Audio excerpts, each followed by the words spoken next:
अस्सलाम वालेकुम फ्रेंड्स, मेरा नाम है सिद्दीकी लिबास और आप देख रहे हैं फिल्म एडिटिंग स्कूल। और आज की क्लास में हम बात करने वाले हैं कि हम अपनी 2D ट्रांसलेशन को कस्टम में कैसे यूज कर सकते हैं। तो चलिए स्टार्ट करते हैं।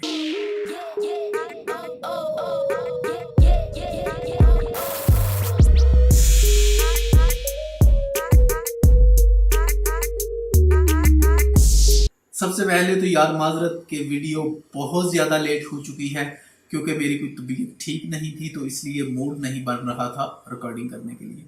तो उम्मीद करता हूँ कि नेक्स्ट क्लास आपकी बहुत जल्दी आएगी और आप लोगों को बहुत ज़्यादा पसंद आएगी।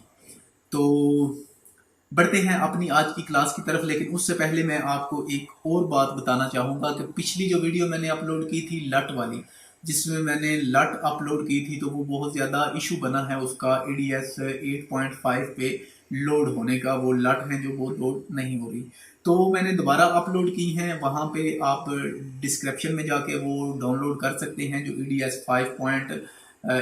8 वाला फोल्डर है उसको। तो उसको डाउनलोड करने के बाद उस वाली जो विनर आर है उसको आप एक्सट्रैक्ट करें। एक्सट्रैक्ट करने के बाद उसमें मैंने 8 से 10 तस्वीरें अपलोड की हैं। अब 8 हैं या 10 मुझे याद नहीं, लेकिन 8 से या 10 तस्वीरें बनती हैं। तो आप उन तस्वीरों को, जो फर्स्ट है 1 से लेकर लास्ट तक, ठीक है, उन तस्वीरों को रीड करें जैसे जैसे उसमें मैंने बताया है। उसी तरह आप ADS 8 में उन लट को लोड कर लें। जैसे ही आप उनको लोड करेंगे तो आपकी जो लट हैं वो चल जाएंगी, क्योंकि मैंने वो वैसे ही क्रिएट की थी। ADS 9.4 मैंने इंस्टॉल किया था और उसको मैं चेक कर रहा था कि उस पर लट का रिजल्ट कैसा है, कोई इशू तो नहीं आता। तो काफ़ी अच्छा रिजल्ट रहा और काफ़ी अच्छा बैकअप था उसका भी। तो वो मैंने सोचा क्यों ना आप लोगों के साथ शेयर करूं, तो उसे मैंने अपलोड कर दिया।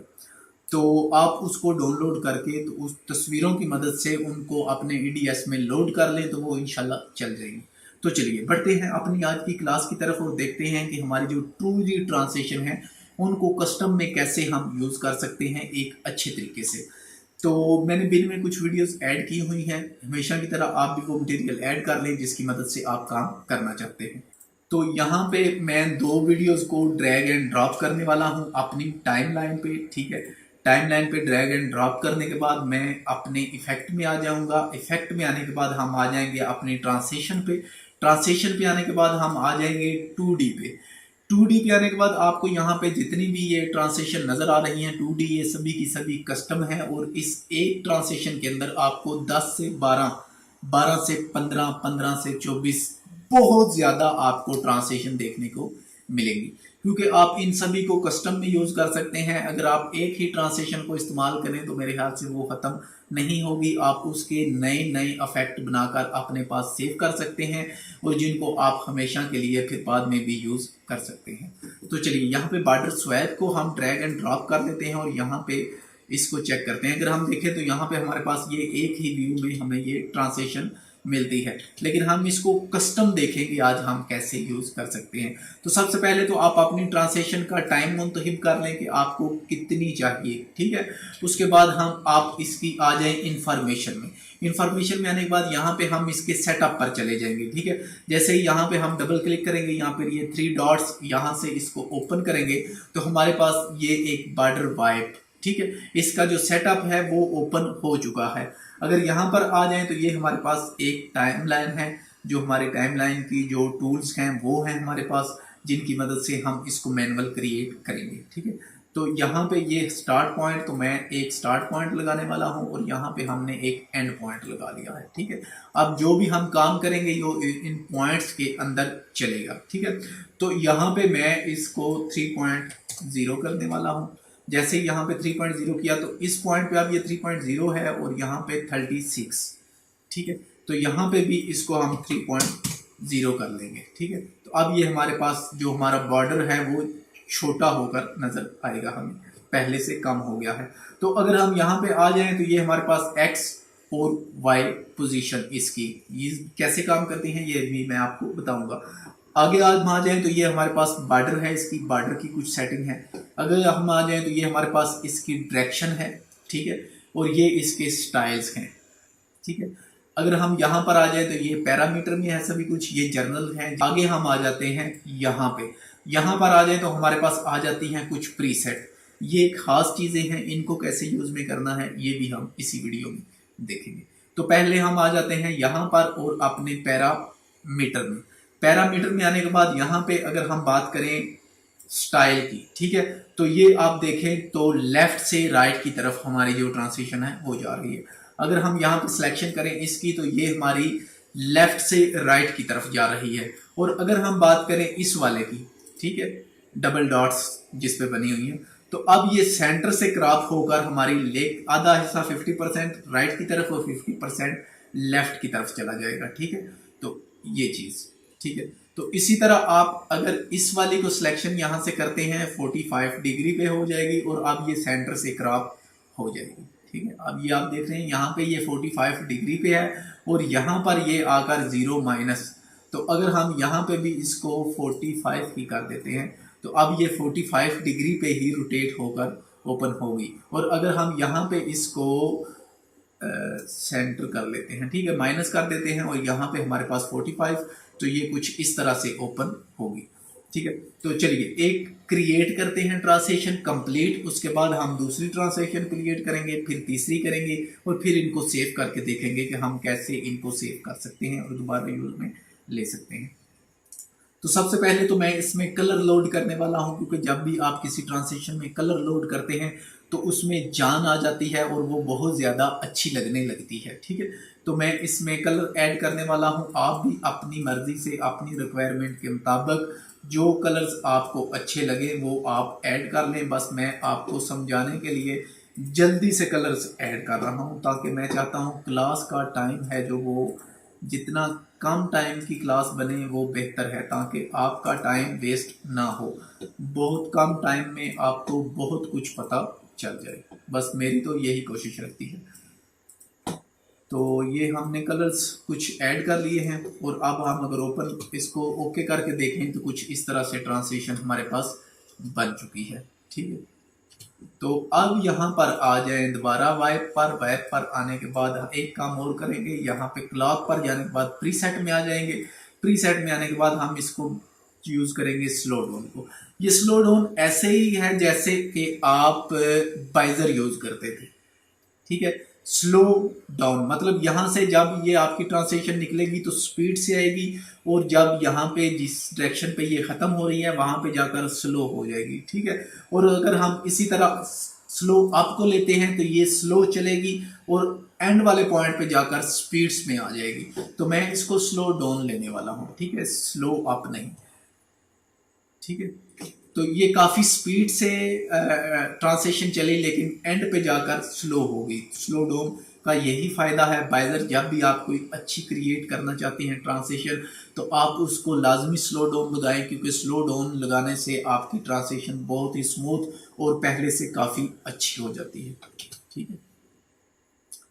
तो हमारे पास ये एक ट्रांसलेशन क्रिएट हो चुकी है। तो दूसरा क्लिप हम फिर रख लेते हैं यहाँ पे ये वाला। तो इसी ट्रांसलेशन को मैं दोबारा से उठाकर आगे ड्रैग एंड ड्रॉप करने वाला हूँ। जैसे सिलेक्शन की, सिलेक्शन करने के बाद इसको आगे मैंने ड्रैग एंड ड्रॉप कर दिया है और यहाँ पे फिर इसका सेटअप ओपन कर लिया है। ओपन करने के बाद वापस आने के बाद मैंने इसको यहाँ से फिर चेंज कर रहा हूँ, ठीक है, दोनों साइड से ही। अब ठीक है, अब दोबारा से इसको ओपन करके देखते हैं तो अब हमारे पास ट्रांसलेशन कुछ इस तरह से बन चुकी है, ठीक है। आगे हम आ जाएं तो यहाँ पे ये वाला क्लिप ऐड कर लेते हैं और यहाँ पे हम एक नई ट्रांसलेशन बनाएंगे। ये वाले ट्रांसलेशन को बिल्कुल यूज नहीं करेंगे, तो इसी को ही लेते हैं। इसी को लेने के बाद यहाँ पर आ जाएं तो यहाँ पर आने के बाद मैं इसको अप से डाउन लगाऊंगा, ठीक है। तो यहाँ पे बॉर्डर का कलर हम छोटा करेंगे, क्योंकि जितना कम बॉर्डर का कलर आप रखेंगे वो आपको अच्छा लगेगा। जितना बॉर्डर का कलर आप बड़ा रखेंगे वो थोड़ा अजीब सा लगेगा, ठीक है। तो यहाँ पे बॉर्डर का कलर है वो मैंने यहाँ पे अब इसकी जो कलर्स वैल्यू है उसको मैं चेंज कर रहा हूँ। तो ये कलर्स मैंने इसमें जल्दी से ऐड कर लिए हैं। तो ऐड करने के बाद अब मैं इन्हीं कलर्स को 4 कॉपी करके यहाँ पे पेस्ट कर रहा हूँ, ठीक है। तो इस एंड वाले को डिलीट करके इसको थोड़ा सा भी कर लेते हैं। तो पिछली वीडियो में हमने प्रीसेट में जाकर लगाया था स्लो डाउन, तो इस वाली वीडियो में हम यूज करने वाले हैं बॉन्ड को, ठीक है, बॉन्ड यूज करने वाले हैं। बॉन्ड ले लिया, और बॉन्ड लेने के बाद हम यूज करेंगे तो हमारे पास कुछ इस तरह से ट्रांसलेशन बन चुकी है, ठीक है। तो आगे हम ट्रांसलेशन और क्रिएट करेंगे एक यहाँ पे। तो ये क्लिप ले लेते हैं, कोई भी क्लिप, बस आपको समझाना मकसद है, क्लिप जो भी हो चलेगा। तो इसको ले लेते हैं, ठीक है। यहाँ पर लेने के बाद हम इसको ओपन कर लेंगे, इसके सेटअप को। जैसे ही हमने ओपन किया तो इसका ये स्टार्ट वाला पॉइंट्स मैंने लगा दिया है और एंड वाला पॉइंट भी मैंने ऐड कर दिया है। तो कलर्स पे आने के बाद मैं इसको 3.0, ठीक है, ऑलरेडी 3.0 काफ़ी है। तो यहाँ पे एक कलर ऐड करने वाला हूँ येलो, और यहाँ पे कलर कर दिया मैंने रेड। याद रखें, कलर्स जब आप चेंज करेंगे तो आपकी ट्रांसलेशन बहुत अच्छी बन जाएगी। तो मैं आपको यही कहूँगा कि आप हमेशा ट्रांसलेशन का कलर चेंज करें, क्योंकि ट्रांसलेशन का कलर चेंज करने में वो काफ़ी अच्छी हो जाती है। अब एक चीज़ मैं आपको यहाँ पे दिखाना चाहता हूँ। यहाँ पे हमें ये एक बॉक्स है, यहाँ पे ये इसकी एक्सपोजिशन को मैं बढ़ाने वाला हूँ, ठीक है। तो जैसे ही मैं इसको 2, 3, तो मैं यहाँ पर मैन्युअली लिख लेता हूँ, मुझे चाहिए 5। तो यहाँ पे ये 1 है, तो यहाँ पे भी मैं 5 करने वाला हूँ। तो हमारे पास छोटे छोटे बॉक्स बन चुके हैं, लेकिन मैं इनको एक में ही रखना चाहता हूँ, ठीक है। तो यहाँ पे हमारे पास आ चुके हैं 5। तो यहाँ पर इसको मैं फिर से 1 की वैल्यू देने वाला हूँ मैनुअली। ओके, तो ये मैनुअली इसके पॉइंट्स टाइमलाइन में नहीं आता, ठीक है। तो इसका पॉइंट्स है जो वो टाइमलाइन में नहीं है, आप इसको टाइमलाइन पे नहीं यूज कर सकते, आप इसको यहाँ पे ही यूज करेंगे, ठीक है। तो यहाँ पे ये हमारा कलर है, जो ये कलर्स की वैल्यू काफ़ी कम नज़र आ रही है मुझे। तो कलर्स की वैल्यू को हम यहाँ से बढ़ा लेंगे 5%, ठीक है। तो 5%, अब कुछ बेहतर है। तो अब इसको हम यहाँ पे यूज करेंगे स्लो डाउन, ठीक है। तो इसको हम यूज करेंगे स्लो डाउन। जैसे ही स्लो डाउन किया तो यहाँ पे अब हम देखते हैं हमारे पास कुछ इस तरह से ट्रांसलेशन बन चुकी है। तो ये ट्रांसलेशन, पहले हमने जितनी भी ट्रांसलेशन क्रिएट की है, ये सभी ट्रांसलेशन हमारे ईडीएस में मौजूद नहीं, ये हमको कस्टम क्रिएट करनी पड़ती हैं। और इसी तरह आप इन तमाम ट्रांसलेशन को कस्टम कर सकते हैं। थोड़ा सा टाइम निकाल के आप इनको कस्टम बनाकर एक अच्छे तरीके से अपने पास सेव कर लें, जिनको आप दोबारा हमेशा के लिए आपको इनको यूज में लेते रहेंगे, ठीक है। तो अगर हम इसी वाली ट्रांसलेशन को यहाँ पे, ठीक है, स्लो डाउन की बजाय स्लो अप करते हैं, ठीक है, तो अब देखिएगा चेंज हो जाएगी, ठीक है। आहिस्ता से आई, स्पीड से चलेगी, लेकिन ये कुछ अच्छी नहीं लगेंगी, ठीक है। जब आप इसको रिवर्स यूज करते हैं तो तब ये आपको बेहतर रहेगी।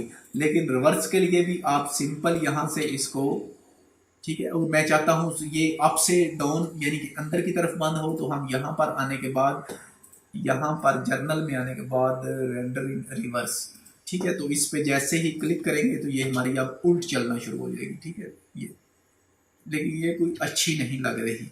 जब आप क्रिएट मैनुअल कर रहे हैं तो फिर कोशिश करें अच्छे तरीके से आप बनाकर यूज करें। तो मैं इसका रिवर्स खत्म कर रहा हूं, बस मैं आपको बताना चाहता था। तो अब हम देखेंगे कि हम इनको सेव कैसे कर सकते हैं और दोबारा यूज में कैसे ले सकते हैं। तो अपने इफेक्ट में आ जाएंगे। इफेक्ट में आने के बाद यहाँ पर हम एक फोल्डर क्रिएट करेंगे इफेक्ट को सिलेक्शन करके ऊपर, ठीक है। तो यहाँ पर मैं 2D, तो वैसे आप यहाँ पे भी ले सकते हैं। मैंने सिलेक्शन की, सिलेक्शन करने के बाद फोल्डर्स क्रिएट कर लिया, ठीक है, 2D, ठीक है, 2D का फोल्डर। और यहाँ पर हम सबसे पहले इसकी सिलेक्शन करके इंफॉर्मेशन आने के बाद यहाँ से इसको सेव कर लेंगे, ठीक है, सेव एज से। दोबारा इसको सिलेक्शन करके, ये ऑटो सिलेक्शन हो चुका है, तो इसको सिलेक्शन करके सिलेक्ट, सेव, इन दोनों को सिलेक्ट करके भी हम यहाँ से सेव कर लेंगे, ठीक है। सेव करने के बाद हम यहाँ पे आ जाएं तो जिस भी हम ट्रांसलेशन को सिलेक्ट करेंगे उसका व्यू हमें नजर आ जाएगा कंप्लीटली, ठीक है, कि ये कैसी ट्रांसलेशन है, ठीक है। तो इसको हम एक्सपोर्ट यहाँ से करेंगे। डेस्कटॉप पे ही मैं कर लेता हूँ, यहाँ पे मैं नाम लिख लेता हूँ 2D, ठीक है। 2D के नाम से मैंने सेव की और सेव करने के बाद मैं इनको डिलीट कर दूंगा। डिलीट करने के बाद अब मैं दोबारा इन 2D ट्रांसलेशन को लेना चाहता हूं। अगर आप ट्रांसलेशन के फोल्डर में लेना चाहते हैं तो फोल्डर की सिलेक्शन करें, और अगर आप ओपन लेना चाहते हैं इफेक्ट में तो आप इफेक्ट की सिलेक्शन करें। ठीक है, ट्रांसलेशन की मैंने यहां से सिलेक्शन की, और सिलेक्शन करने के बाद मैं इसको राइट क्लिक करने के बाद इंपोर्ट करूंगा। जैसे ही आप इंपोर्ट करेंगे तो ये हमारे पास TPD फाइल है। तो TPD फाइल को हम ओपन करेंगे, तो ओपन करने के बाद हमारे पास TPD1 2D1 सॉरी TPD1 कह रहा हूँ 2D1, यहाँ पे 2D है हमारे पास सिंपल, और ये 2D1 जो हमने कस्टम क्रिएट की थी। ठीक है, इसको ओपन करेंगे तो ये 2D वाला फोल्डर, और ये हमारी वो चारों ट्रांसलेशन है जो हमने क्रिएट की थी। और इसी तरह आप अपनी बहुत ज़्यादा ट्रांसलेशन क्रिएट करके अपने पास हमेशा के लिए सेव कर सकते हैं। तो अगर आप मेरे चैनल पर नए हैं तो मैं आपको यही रिकमेंड करूंगा कि EDS के अच्छे ट्रेनर बनने के लिए आप मेरे चैनल को सब्सक्राइब जरूर कीजिएगा, और वीडियो को पसंद आने की ज़रूरत में लाइक और शेयर जरूर करें। आई होप कि आपको आज की क्लास से बहुत कुछ सीखने को मिला होगा, और अगर सीखने को मिला हो तो प्लीज़ वीडियो को लाइक ज़रूर किया करें। और मिलते हैं इंशाल्लाह एक नेक्स्ट वीडियो के साथ, तब तक के लिए अल्लाह हाफिज़।